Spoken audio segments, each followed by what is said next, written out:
असेल अशी आमची सगळ्या शिवभक्तांची तयारी चालू आहे। संभाजीराजे छत्रपती आणि सगळे अखिल भारतीय शिवराज्याभिषेक महोत्सव समिती दुर्गाराज रायगड यांच्या वतीने भव्य दिव्य असं नियोजन होतंय।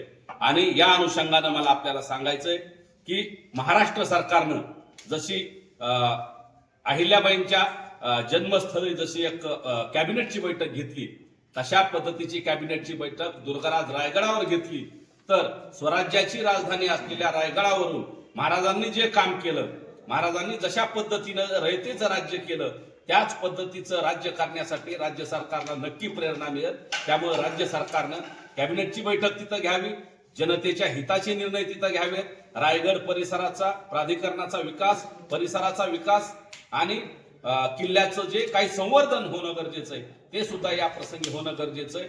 आणि आपल्या माध्यमातून मी तमाम महाराष्ट्रातल्या बीड जिल्ह्यातल्या सर्व शिवभक्तांना 6 जून रोजी 5 आणि 6 2 दिवस कार्यक्रम आहेत। 6 जून रोजी सकाळी उपस्थित राहण्याचं मी आपल्या माध्यमातून आवाहन करतो।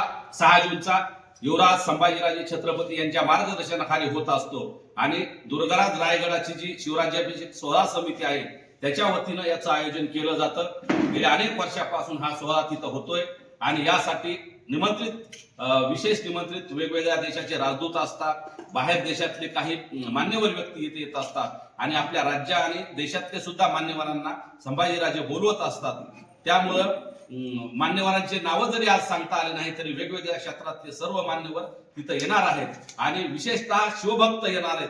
तिथं येणारा प्रत्येक माणूस, तिथं येणारा प्रत्येक शिवभक्त हा आमच्यासाठी प्रमुख अतिथीच असणार आहे। कारण शिवाजी महाराजांनी 1674 ला जो ऐतिहासिक राज्याभिषेक सोहळा केला त्याच्याच पद्धतीनं आज 150 वर्ष होऊन गेले, तशाच पद्धतीचा राज्याभिषेक सोहळा संभाजीराजेंच्या हस्ते तिथं रायगडावर मेघडंबरीत जो महाराजांचा पुतळा बसवलाय तिथे होत असतो आणि नक्की या सोहळ्याचं साक्षीदार आपण सगळ्यांनी व्हावं ही आपल्याला विनंती करतो।